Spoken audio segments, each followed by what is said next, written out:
Question number 1 question में पूछा गया है कि मुख्य दर्शन में कौन-सा समास है? तो प्यारे साथी आपको बताना है कि मुख्य दर्शन में कौन-सा समास है। ए में लिखा है द्विगु समास, बी में है तत्पुरुष समास, सी द्वंद्व समास, डी बहुव्रीहि समास। तो प्यारे साथी आपको पता है मुख्य दर्शन में जो समास है वो कौन-सा है? तत्पुरुष समास है। यहाँ पर आपका आंसर क्या हो जाएगा? बी ऑप्शन राइट हो जाएगा। बहुत सारे बच्चे जल्दबाजी में इसे द्वंद्व समास लगाएँगे लेकिन ये ऑप्शन नहीं है। बहुव्रीहि समास भी नहीं है, आपका द्विगु समास नहीं, सिर्फ आपका आंसर क्या हो जाएगा? बी ऑप्शन राइट हो जाएगा। नेक्स्ट क्वेश्चन की ओर बढ़ते हैं, अगला क्वेश्चन देखते हैं क्या है? कह रहा है कि चौराहा में कौन-सा समास है? तो यहाँ पर क्वेश्चन में पूछा गया है कि चौराहा जो शब्द है, उसमें आपको बताना है कि कौन-सा समास है। तो प्यारे साथी ए में लिखा है बहुव्रीहि समास, तत्पुरुष समास, अव्ययीभाव समास और द्विगु समास। तो देखो चौराहा जो एक संख्या का बोध कर रहा है इसीलिए इसमें संख्यावाचक सर्वनाम सॉरी समास होगा। तो वो कौन-सा है? द्विगु समास है। द्विगु समास में संख्या का बोध होता है। तो आपको पता है चौराहा है, तिराहा है, त्रिकोण है, ये सब कैसे समास होते हैं? तो आपको पता है द्विगु समास में आते हैं। तो यहाँ पर आपका आंसर क्या हो जाएगा? डी ऑप्शन राइट हो जाएगा। नेक्स्ट क्वेश्चन की ओर बढ़ते हैं, अगला क्वेश्चन है धरेश का सही संधि विच्छेद है, यानी जो शब्द है धरेश इसका आपको बताना है कि सही संधि विच्छेद क्या है। तो प्यारे साथी आप अगर देखेंगे धरेश है, इसमें गुण संधि है और बात करते हैं इसका सही संधि विच्छेद क्या है। तो प्यारे साथी अगर आप देखेंगे धरा प्लस ईस यानी धरेश बन जाएगा, तो आपका आंसर क्या हो जाएगा? सी ऑप्शन राइट हो जाएगा। धरेश में कौन सी संधि है? तो आप बताओगे गुण संधि है। और अगर आपसे पूछा जाए इसका सही संधि विच्छेद क्या है? तो आपका आंसर क्या हो जाएगा? सी ऑप्शन राइट हो जाएगा। नेक्स्ट क्वेश्चन की ओर बढ़ते हैं, अगला क्वेश्चन देखते हैं क्या है। अगला क्वेश्चन है निराशा का सही संधि विच्छेद है। तो क्वेश्चन में पूछा गया है जो निराशा शब्द है इसका सही संधि विच्छेद क्या है? तो आपको पता है निराशा जो एक शब्द है इसका अगर सही संधि विच्छेद देखा जाए तो निराशा आपको पता है विसर्ग संधि है। कैसी संधि है? विसर्ग संधि है। और विसर्ग संधि है तो यहाँ पर विसर्ग का प्रयोग होगा, यानी ये वाला ऑप्शन गया, बी वाला ऑप्शन गया, सी और डी में से कोई एक ऑप्शन है। तो निराशा का अगर आप सही संधि विच्छेद करेंगे तो नी प्लस आशा हो जाएगा, तो निराशा हो जाएगा। तो आपका आंसर किस में जा रहा है? तो आपका आंसर सी हो जाएगा। यहाँ पर आपका आंसर क्या हो जाएगा? सी ऑप्शन राइट हो जाएगा। निराशा में कौन सी संधि है? तो आप बताओगे विसर्ग संधि है। निराशा का संधि विच्छेद पूछा जाए तो आप बताओगे सी ऑप्शन आपका राइट हो जाएगा। नि प्लस आशा, नी विसर्ग प्लस आशा। तो यहाँ पर आपका आंसर सी हो जाएगा। नेक्स्ट क्वेश्चन की ओर बढ़ते हैं, अगला क्वेश्चन देखते हैं क्या है। कह रहा है कि तपोवन में प्रयुक्त संधि का नाम है, यानी ये जो शब्द लिखा है तपोवन, इसमें आपको बताना है कि कौन सी संधि है। संधि का नाम पूछा गया है, स्वर संधि है, व्यंजन संधि है, विसर्ग संधि है, या इनमें से कोई नहीं। तो देखो प्यारे साथी अगर तपोवन की बात करें, तपोवन में तपा प्लस वन होता है, तपा प्लस वन होगा तो यहाँ पर आपको पता है सॉरी तपा प्लस वन होगा तो यहाँ पर विसर्ग संधि है। तो यहाँ पर आपका आंसर क्या हो जाएगा? सी ऑप्शन राइट हो जाएगा। तो प्यारे साथी ऐसे ही क्वेश्चन परीक्षाओं में पूछे जाते हैं। इस तरीके से क्वेश्चनों को अगर आप तैयार करते हैं तो परीक्षा हाल में एक भी क्वेश्चन गलत नहीं होगा। मैं उम्मीद करूंगा कि आपको यहाँ तक वीडियो पसंद आई है। पसंद आई तो एक बार वीडियो को लाइक करो, चैनल पर पहली बार जुड़े हो तो चैनल को सब्सक्राइब करो और अगले क्वेश्चन का उत्तर बहुत जल्दी देने की कोशिश करूँ। क्वेश्चन है शुद्ध वर्तनी का चयन कीजिए। तो यहाँ पर आपको शुद्ध वर्तनी का चयन करना है। देखो ज्येष्ठ लिखा है, किस तरीके से सही लिखा जाता है ये बात आपको पहचान करनी है। देखो ए वाले ऑप्शन में सही नहीं लिखा है, बी वाले में नहीं सही लिखा है, सी वाले में नहीं लिखा है। ऑप्शन डी में अगर ज्येष्ठ देखते हैं सही रूप से लिखा गया है। तो शुद्ध वर्तनी के रूप से अगर ज्येष्ठ देखेंगे तो आपका डी ऑप्शन राइट हो जाएगा। अगला क्वेश्चन देखते हैं क्या है। क्वेश्चन फिर से वही पूछा गया है कि शुद्ध वर्तनी का चयन कीजिए। अब आपको बताना है अधर्म किस तरीके से सही लिखा जाता है। तो यहाँ पर अगर आप देखेंगे ए वाले ऑप्शन में अधर्म सही नहीं लिखा है, बी वाले में भी सही नहीं लिखा है, डी वाले में नहीं सही लिखा है, सिर्फ आपका सी वाला ऑप्शन राइट है। अधर्म यानी आपका आंसर किस में जा रहा है? सी वाला ऑप्शन आपका राइट हो रहा है। अगले क्वेश्चन की ओर बढ़ते हैं, अगला क्वेश्चन देखते हैं क्या है। अगला क्वेश्चन है निम्नलिखित में से टा वर्ग नहीं है। आपको बताना है कि कौन सा टा वर्ग का नहीं है। तो टा वर्ग में क्या क्या आता है? टा आता है, आपको पता है, ठा आता है, डा आता है, ढा आता है, डा आता है, ढा आता है और अणा आता है। ये टा वर्ग के वर्ण है। तो आपको देखो इसमें टा वर्ग में ठा भी आता है, ढा भी आता है, अणा भी आता है, सिर्फ आपका घा नहीं आता है। घा किस वर्ग में आता है? आपको पता है का वर्ग में आता है, का खा गा घा। तो यहाँ पर आपका आंसर क्या हो जाएगा? डी ऑप्शन राइट हो जाएगा। हमसे पूछा है टा वर्ग में नहीं है, तो नहीं कौन सा है? तो आपका आंसर क्या हो जाएगा? डी ऑप्शन राइट हो जाएगा। यानी घा टा वर्ग में नहीं है, ये का वर्ग में आता है। अगले क्वेश्चन की ओर बढ़ते हैं। अगला क्वेश्चन है निम्नलिखित में से कौन स्वर नहीं है? आपको ये बताना है कि स्वर नहीं है, तो यहाँ पर आप देखेंगे कि कौन स्वर नहीं है।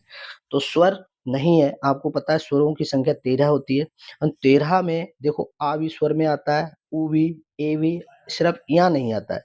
तो यहाँ पर आपका आंसर क्या हो जाएगा? डी ऑप्शन राइट हो जाएगा। स्वरों की संख्या अगर पूछी जाए 13 होगी और यहाँ पर अगर आप देखेंगे जो डी ऑप्शन में यहाँ है ये स्वर नहीं है बल्कि व्यंजन है, तो ये भी आपको ध्यान रखना है। और कैसा व्यंजन है? नसिक के व्यंजन है, नासिक के व्यंजन है, ये भी आपको तैयार करते हुए चलना है। हिंदी दिवस कब मनाया जाता है? क्वेश्चन है कि हिंदी दिवस कब मनाया जाता है? तो ये आपका आंसर है 11 जून, 14 सितंबर, 28 सितंबर, 10 अक्टूबर। तो प्यारे साथी अगर आप बात करते हैं हिंदी दिवस की, तो हिंदी दिवस है वो 28 सितंबर को मनाया जाता है, यानी आपका आंसर क्या हो जाएगा? सी ऑप्शन राइट हो जाएगा। चलिए अगले क्वेश्चन की ओर बढ़ते हैं। अगला क्वेश्चन देखते हैं क्या है। अगला क्वेश्चन है बेइंसाफी में प्रयुक्त उपसर्ग है।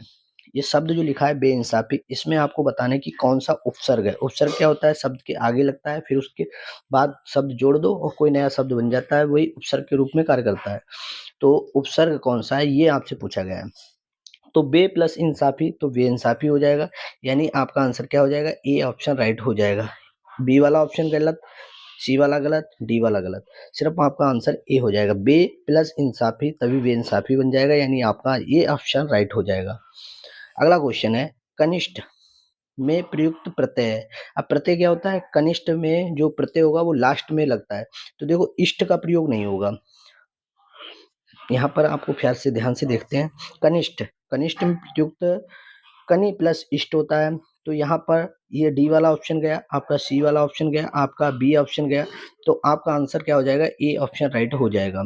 कनिष्ठ में कनि प्लस इष्ट हो जाएगा कनिष्ठ, यानी आपका ए ऑप्शन राइट हो जाएगा। अगला क्वेश्चन है कि काजू किस भाषा का शब्द है? आपको ये बताना है काजू किस भाषा का शब्द है। अंग्रेजी है, तुर्की है, पुर्तगाली है या फारसी है? तो प्यारे साथी आपको पता है काजू जो शब्द है ये पुर्तगाली भाषा का शब्द है, यानी आपका सी ऑप्शन राइट हो जाएगा। किस भाषा का शब्द है? पुर्तगाली भाषा का शब्द है। क्वेश्चन आपसे पूछे जाते हैं कि ये भाषाओं से संबंधित क्वेश्चन कई बार पूछे गए, इसीलिए मैं कहूंगा कि इन चीजों को तैयार करते चलिए। परीक्षा हाल में एक भी क्वेश्चन गलत नहीं करना है और ऐसी तैयारी करनी है जिससे कि आपका सिलेक्शन हो और पहले ही प्रयास में हो, इसीलिए लगे रहिए, डटे रहिए। अगला क्वेश्चन है कि साइकिल किस भाषा का शब्द है? ये जो साइकिल है ये आपको बताना है किस भाषा का शब्द है। अंग्रेजी, तुर्की, पुर्तगाली या फारसी? तो यहाँ पर बात करते हैं साइकिल की। साइकिल है, मोटरसाइकिल है, स्कूटर है, ऐसे शब्द क्या आते हैं? अंग्रेजी भाषा के शब्द हैं, यानी आपका आंसर क्या हो जाएगा? ए ऑप्शन राइट हो जाएगा। यहाँ पर आपका आंसर क्या हो जाएगा? ए ऑप्शन राइट हो जाएगा। अगला क्वेश्चन देखते हैं। अगला क्वेश्चन है चाकू किस भाषा का शब्द है? ये भी आपसे पूछा गया है चाकू किस भाषा का शब्द है। अंग्रेजी, तुर्की, पुर्तगाली या फारसी? तो यहाँ पर आपका आंसर क्या हो जाएगा? तुर्की, यानी तुर्की भाषा का चाकू शब्द है। चाकू किस भाषा का शब्द है? तो तुर्की भाषा से लिया गया है, इसीलिए तुर्की भाषा का शब्द है। अगला क्वेश्चन देखते हैं क्या है। अगला क्वेश्चन है सर्वनाम के कितने प्रकार होते हैं? तो प्यारे साथी यहाँ से बहुत क्वेश्चन पूछे गए हैं, यानी सर्वनाम से संबंधित क्वेश्चन पूछा जाता है, इसीलिए स्टार बना लीजिए और इसके आपको प्रकार देख लीजिए। प्रकार कितने होते हैं? 4 नहीं होते हैं, 5 नहीं होते हैं, 6 होते हैं, यानी आपका आंसर क्या हो जाएगा? सी हो जाएगा, यानी डी बी ऑप्शन गया। तो यहाँ पर आपसे क्वेश्चन पूछा गया कि सर्वनाम के कितने प्रकार होते हैं? तो प्रकारों की बात करें तो सर्वनाम के 6 प्रकार होते हैं। 6 प्रकार आप देख लीजिए किताब में कौन कौन से हैं, ये भी आपको तैयार करते हुए चलना है। जैसे केतु का पर्यायवाची शब्द है, आपको बताना है केतु का पर्यायवाची शब्द है झंडा, आचार्य, किरण या दिशा। तो केतु का सही पर्यायवाची शब्द कौन सा है ये आपको चयन करना है। तो प्यारे साथी सही बात करें तो केतु का सही पर्यायवाची झंडा है, यानी आपका आंसर ए हो जाएगा। बी भी गलत है, सी भी गलत है और डी भी गलत है, यानी आपका आंसर ए ऑप्शन राइट होगा। अगला क्वेश्चन देखते हैं क्या है। तनु का पर्यायवाची शब्द है। तनु का पर्यायवाची अगर आप शब्द की बात करें तो देखो तनु का खटिया नहीं होता है, चंद्रमा नहीं होता है, झील नहीं होता है, सिर्फ शरीर होता है, यानी आपका आंसर क्या हो जाएगा? ए ऑप्शन राइट हो जाएगा। तनु का पर्यायवाची क्या होगा? तो आप बताओगे सर शरीर, शरीर होगा। अगले क्वेश्चन की ओर बढ़ते हैं। अगला क्वेश्चन देखते हैं क्या है। अनुराग का विलोम शब्द है, तो यहाँ पर अपोजिट बताना है, यानी विपरीत शब्द बताना है। अनुराग का विपरीत शब्द यानी विलोम शब्द कौन सा है? तो आप बताओगे आराग भी नहीं होता है, वैराग्य भी नहीं होता है और वीतराग भी नहीं होता है, विराग होता है, यानी आपका आंसर क्या हो जाएगा? सी ऑप्शन राइट हो जाएगा। कौन सा आंसर राइट हो जाएगा? सी ऑप्शन राइट हो जाएगा। अगला क्वेश्चन देखते हैं। अगला क्वेश्चन क्या है। अगला क्वेश्चन है दक्षिण का विलोम शब्द है। तो वैसे तो उत्तर और दक्षिण होता है, नॉर्थ और साउथ होता है, लेकिन यहाँ पर दक्षिण कहीं ऑप्शन में नहीं है, दक्षिण का उत्तर है ही नहीं ऑप्शन में। तो यहाँ पर आपका आंसर क्या हो जाएगा, ए वाला ऑप्शन गलत है, पूरब भी गलत है, दायां भी गलत है, सिर्फ ए ऑप्शन होगा बाम, यानी आपका आंसर क्या हो जाएगा, सी ऑप्शन राइट हो जाएगा। आई होप, मैं उम्मीद करता हूँ कि आज की वीडियो आपको पसंद आई है तो एक बार लाइक कर दीजिए। वीडियो अगर आपने पूरी देखी है तो कमेंट में जय हिंद भेज दीजिए। अगर आप पहली बार इस वीडियो को देख रहे हैं और वीडियो आपको अच्छी लग रही है और ऐसी वीडियो चाहते हो तो इसीलिए मेरे चैनल को सब्सक्राइब कर लीजिए। आज के लिए इतना ही। Thank you all of you.